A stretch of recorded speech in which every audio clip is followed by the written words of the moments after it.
Welcome everyone to Aggregators and Brands podcast, together with my great friend Omar from Europe and myself. How are you doing?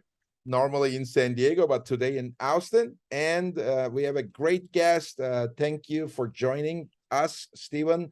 And it looks like myself and Steven, we are all together. Thank you, Steven, Austin to $1 joining us billion today. Sellers Summit.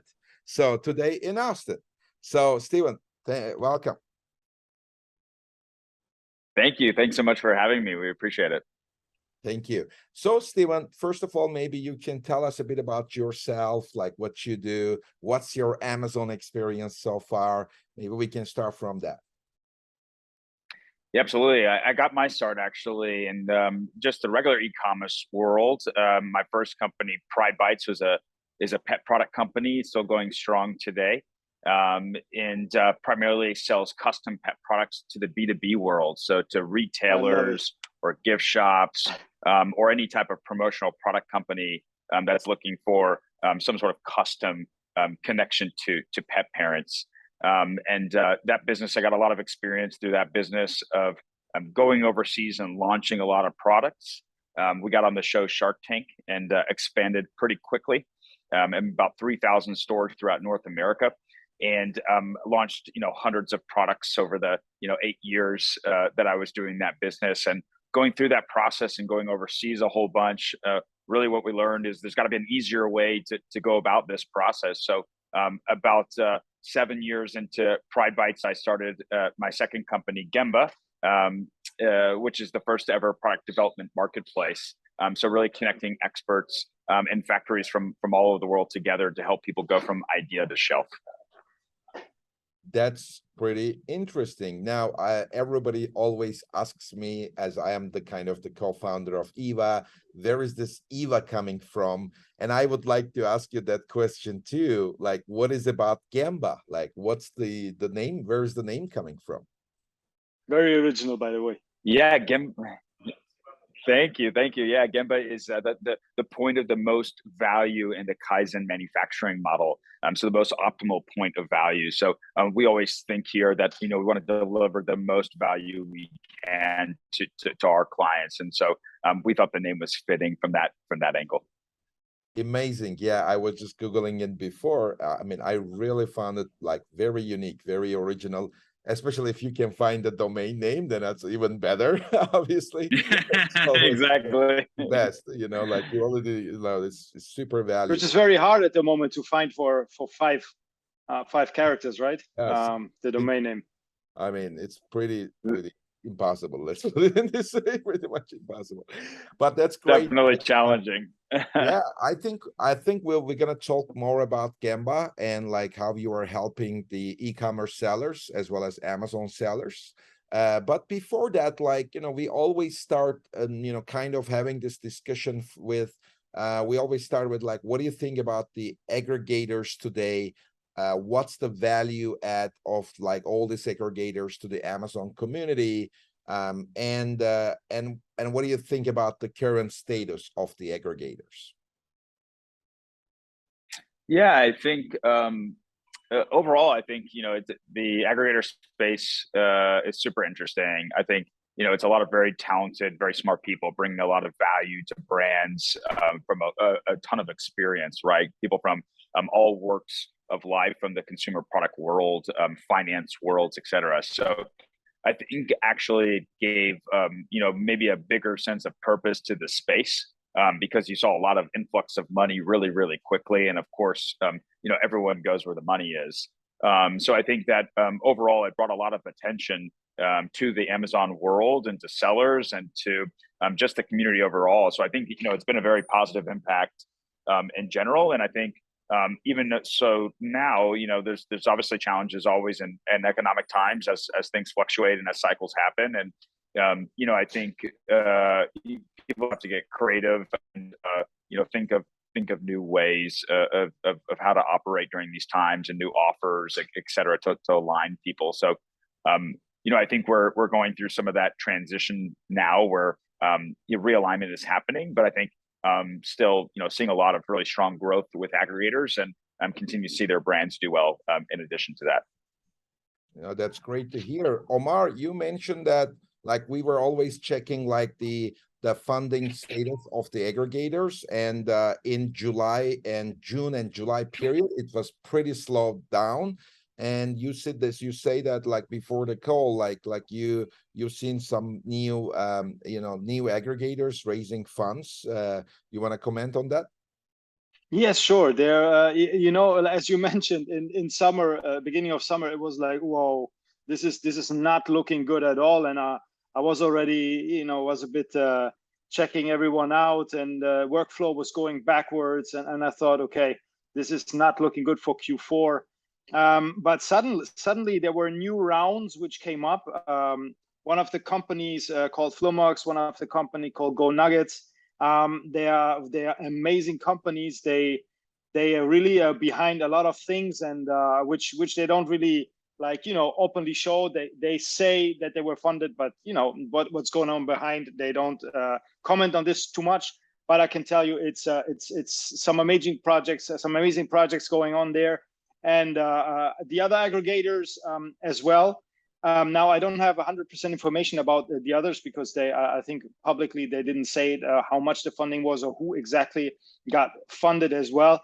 But I think there is a pretty good movement at the moment, and because there's a lot of requests of buying the companies, and obviously when there is not too many things going on, everything is cheaper. So as well, the sellers begin to be afraid that you know, that, oh no, I cannot sell anymore, Aggregator's going down, this one he got so much money for that, I'm gonna miss out, you know, same as crypto, you know, the FOMO, and then, you know, trying to, and it's all the same game. So right now I would just suggest to hold on to the company, try to run as good as possible, go through Q4, boost the numbers a little bit, and then try to go again on the market a little bit later by 2023. And not right now, where everyone is really fishing and trying to get some good deals, and the good brands are through over the table. I mean, this is what I'm seeing at the moment. What do you think about that at the moment? Hi, and as well, Stephen, do you have the same sentiment, or where do you think will we go within the next year or something? Because I think there's still money flowing in, finances will recover, some loans will get free, and we will see some uptrend, I would say. I mean, I would agree with you, and I'm gonna give you some solid examples. Like in the last 1 week, I met with 3 aggregators that I never heard of, and very interesting. One is from India, and they already acquired 20 brands, and they want to work with Eva, and I'm just like, okay, I have no idea about you, and that's strange, right? Like normally the discussion is like, hey, I don't know about Eva, and I'm like, okay, Eva is doing dynamic pricing and this and that, and this time it's like, oh, you guys do dynamic pricing, and I'm like, I don't know you.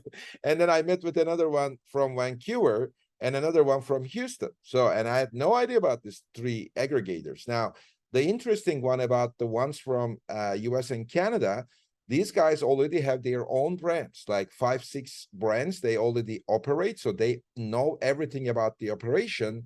And now they acquired an additional 10 to 15 brands. So that was pretty interesting, because a lot of the current aggregators, let's call them Way One, they pretty much like find the funding. They are the experts of the funding, versus the new ones that I'm meeting with are the experts on operation, which is kind of maybe a new interesting point that is coming. The second thing that we always say, the aggregators are a little bit missing the product innovation piece. And one of the top aggregators, I was checking their website, and they are already looking for people who can design products. So they're not like only trying to aggregate, but they are now trying to, get more, maybe like people who can continue the product innovation. The third piece, and I think Steven can help us here because Gembah is helping there. The third piece that I was always seeing the missing part is the supply chain problems, because they just acquire no idea who is the source, what the manufacturer is doing, and they have like 10 different supply chains and different sources. Steven, what is your view on that? And maybe like, I think it's more a Gembah area as well. Like you guys know a lot more. Maybe you already work with aggregators. Like, don't you think it might be an area of like an optimization? Because now it's a bit of a catastrophic. I can tell you that with the aggregators trying to manage the supply chain, and they cannot even acquire more because of the supply chain issues that they are having. Yeah, I mean, I think, yeah, I think you both, hit the nail on the head. I mean, Omar, yeah, I mean, if I'm a brand right now, just given capital markets in general, it's best to hold out as long as you can to some extent to see like how this all, shakes out to some degree, especially after, here in the States, we have midterms coming up in November. So, I think maybe some different sentiment maybe pushed out after that point as well. But in our case, I think, yeah, the supply chains, I think are regulating where we see a lot of movement right now is, about March, April, while, majority of people, I think, are especially brands were thinking about product development in that sense of doing these larger scale projects, it really kind of cut back, right? Omar, you were just alluding to that. And I think, what we saw at the same time is actually the supply chains actually started getting better, right? Now, now you can ship a container, a 40-foot container from China to LA, for $5,800, right? When pre-COVID or during COVID, we were reaching 28K for a 40-foot container. So, I think for the most part, that's going well. Now, I think a new issue, right? Supply chain is all about all these different, obstacles that are thrown in your way, essentially, and how you get around them.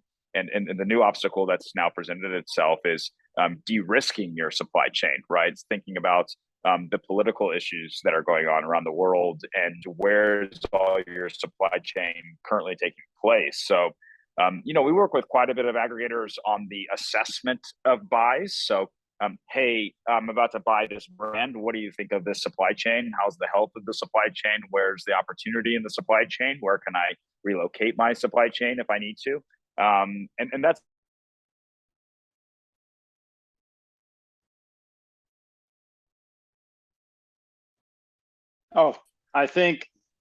I think we lost Amir. I think he will be back very soon. Live from the here we go. $1 billion sales. Right. Exactly. Sorry about that. Yeah, I'm just here at the $1 billion sales summit, so I'm tucked away in the lunchroom, talking to you all right now as I wait to go back in. But yeah, I think what we're seeing now, really from that perspective of the aggregators, is thinking about the supply chain of all the cost cutting activities and all the de-risking activities that can go on right now as they continue to focus in on the brands and maybe not so much on the buying side at the current moment, but more or less how to get more out of the current brands that they just purchased over the past 2 or 3 years. No, that's definitely great. So one of the things, by the way, like as Eva now, we have more than 100,000 square feet 3PL operations in Houston for East Coast and in California in the West Coast. And one of the things, like, I mean, now I have like a lot of brands and aggregators, they want to work with us, but then they ask me about like the supply chain, freight forwarding, the optimization in China, and I mean, and also like what else, like, I mean, custom clearance. Now the thing is, like, we are not the guys doing this, right? I mean, that's why we have Gembah warehouse. We know everything. Warehouse is my thing. I live in a warehouse almost. So the thing is, I mean, how do you help Steven? Like, because that's why I'm super interested to work with Gembah, because like, I mean, whenever all these questions are coming to us, like, yes, we have an idea, but I'm not like, I mean, we are not the experts on it. And I kind of feel like you guys are really helping the customers to streamline the supply chain until it kind of comes to our warehouses, hopefully. So what's the real value? Why should they maybe like work with you guys? Yeah, absolutely. I mean, we're really helping through the whole journey. So, we're a product development marketplace, but really product development, supply chain, anything that has to do with the creation of a product or the ongoing sourcing, development, management, QC of the product as well. So we're doing a lot of stuff right now focused on reducing just the cost of development, the cost of current manufacturing, and helping people do a lot of product line extensions without having to spend all the money on the product development design work that's, is typically goes into all the product creation stuff. So some people come to us and they have ideas and they want to launch products. Some people come to us and say, here's my existing products and I want to figure out how to relocate them to other places. Some people come to us and say, here's my existing products and we want to use, understand cost cutting initiatives about, how we could do this. So we kind of work with a variety of different use cases, but I would say is anything in the aspects of creation, sourcing, management, the whole nine we take care of for you. And our goal has been to go out and really try to find the best of the best and hire the best of the best who vet those people, right?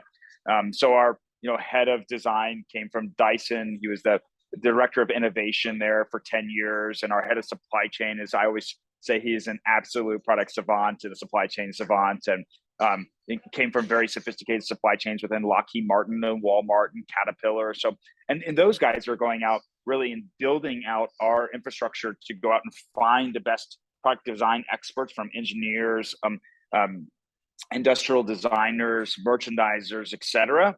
And then also on the supply chain side, finding the best factories in the world, the best supply chain managers, et cetera, to help you cut down on all that time that you're spending developing the product. So we can work in a variety of different ways, but really love to come in to assess what's going on from the product development strategy through the ongoing supply chain management strategy, and really think about all the tough things that people are going through. And then we have a wealth of resources here at Gembah. And so it's really kind of building out those custom plans per those groups, specifically aggregators, to kind of help them explore all the different ways we can help within the supply chain. Wow, that's pretty, unique, and as well, the closing the gap from every direction. For this, I just have a quick question, because I get some reports coming out of China, which are stating that there is still here and there some factories closing, products cannot be made because of COVID. Still, they're locking everything down. Sometimes here, sometimes there. So what do you think? Is it a good timing to begin if somebody wants to change countries, for example, from to China and produce in China, because of this issue at the moment? I mean, from my side, I don't see a slowdown. I still see products coming in as well from our customers and everything. There has been no reports that it's slowing down, but there is sometimes complete blockages. That's what I'm seeing. Oh, okay. So sorry. How have you heard the last bit of my question, or? Yes, I heard the last bit on how kind of handling with the closures in China. How are people handling that? And okay, yes, exactly, just like where people are going from there. Okay, yeah. So I think we're still experiencing closures in China. Still experiencing issues where their COVID cases could rise, and then the community itself there's some challenges to manage the movement of goods there. We try the best that we can, obviously, in trying to coordinate and provide as much information on the ground as we can. I think that's the best thing we can do, is be your eyes and ears at some points, because you can't get there physically. But I do think I've been at $1 Billion Seller Summit. Everyone's asking me, like, what's my hack? What's my thing I'm most bullish on within supply chain? And it really is India. I'm most bullish there. I didn't want to mention, but this is as well. But yeah.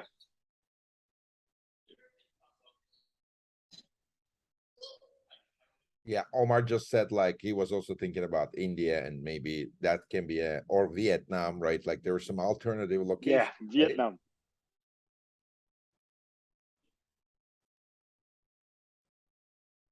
Right. Yeah, absolutely. I think there might be a little bit of a lag, so let me see if I can get into a better position here.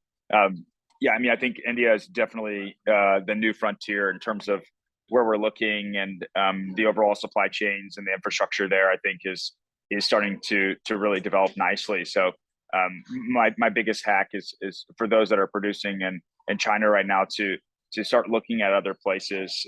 Vietnam is definitely one of them. If you have a lot of order quantity volume, I think that's a good option for you. But in general, I think those that are not thinking about India right now will be definitely mistaken in a couple of years from now if they are not established there. Yeah. Look, Steven, I'm going to tell you a real scenario that is happening almost every month with a different customer. And we manage like more than 100 brands on Amazon right now. We try to sell, right, with dynamic pricing, advertising, and everything. But there's also competitive products as well. When I look at, let's say, my customer's product is at $20, and the competitive product is $15. It looks like the same quality. And I'm like, I mean, are you really sure? Can we reduce the price? And then my customer says, no, we cannot do it. And I say, why? Because I met with the best factory in China. The guys are so friendly. They are really great. I'm like, oh, really? So have you looked through all the 1.2, I don't know, 5 billion people, and now like you think that this is your friend? Like, how do you know like that factory is the best, number one? And they're like, I don't know. And then number two, I asked like, are you getting the same quality with each order you deliver? And it's like, well, you know, every third time, like we reject the offer, reject the patch. But I'm like, but you know, then you are basically not even getting the same quality. Like, how do you make sure that they're always delivering the same quality? And it's like, well, because like they always kind of test, but when they receive it in US, which is already too late, you know, to do that as well. But at the end of the day, maybe there is a better manufacturer, because like somebody else is selling the similar product like at a 25% less price. I have doubts that this factory is like delivering the best price. Maybe it's a freight forwarding issue. Maybe, I don't know, there has to be something wrong. Would you be like, for example, as Gembah, come and say, look, let's do an audit and maybe we can reduce your cost by 20%. This is what we're gonna do, and this is our offer. I mean, I don't know. Is it something like you guys do as well? Or maybe I'm completely wrong. I don't know, because maybe that's the best manufacturer in China that my customers working with, because that's not my expertise area. I don't know.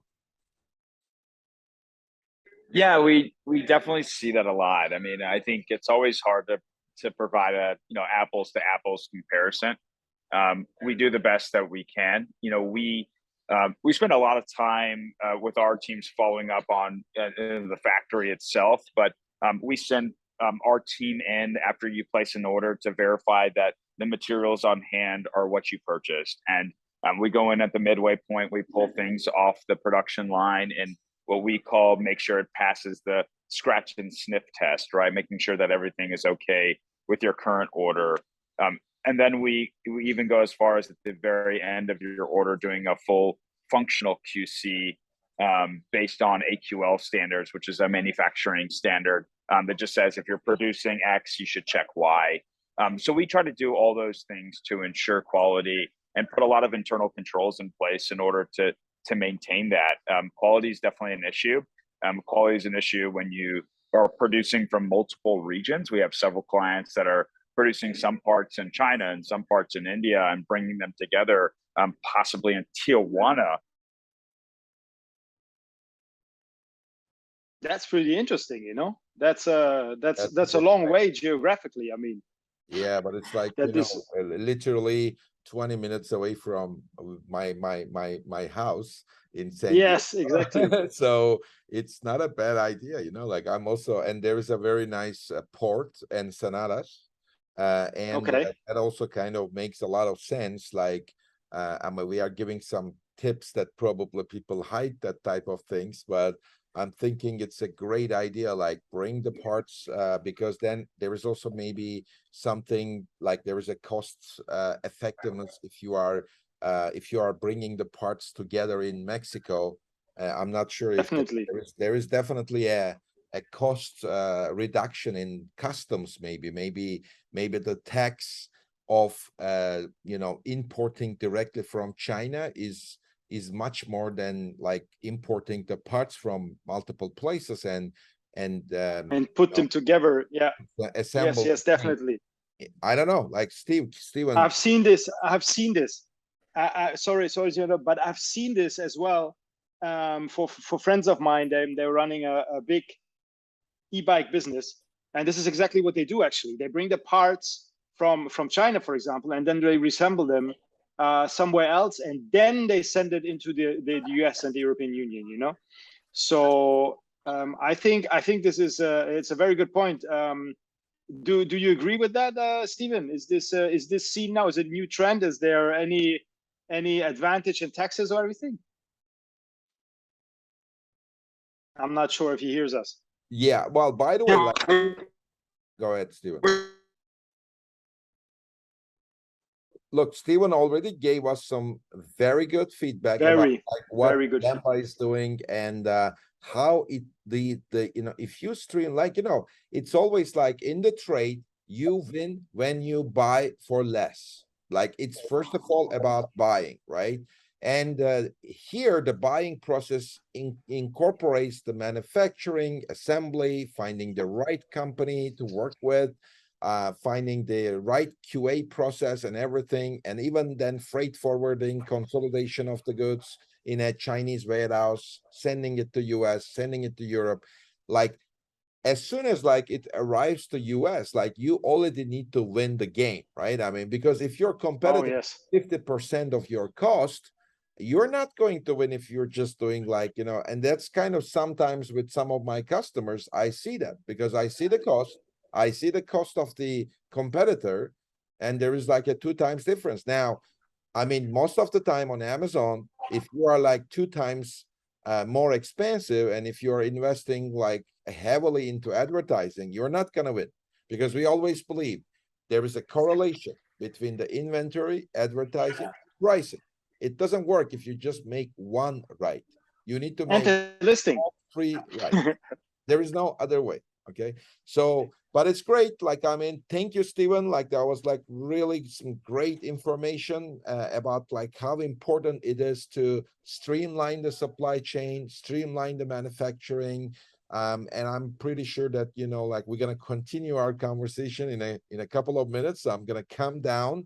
We are live from Austin. And it's already being a great event called $1 Billion Seller Summit. And yeah, I think we're going to continue from that. So thank you very much, Stephen and Omar, for this great conversation. Thank you, Hi and Stephen. That was amazing. Great. I would love to join you guys right now, but when I go down, I need to go 22 floors down, and there will be some desert, so we will not be in the same place, you know. Yeah, I mean, I think, you know, by the way, don't worry about it. It's almost the same weather as Dubai right now in Austin. I mean, I'm sure about that. I kind of felt like I'm in Dubai now. Like that's when we are in Austin with the weather. How many degrees we talk about? Because I'm not so good in Fahrenheit, you know. Well, I mean, I think more than 100, or let's say 40 plus degrees in Celsius. Whoa! For sure. Whoa! 40 plus, 41, 42. Exactly the same weather of Dubai in October, November time frame. Thank you. Thank you. Amazing. Thank you, guys. Thank you all so much for dealing with my internet as well. I appreciate y'all having me on today. Of course. Great. Bye.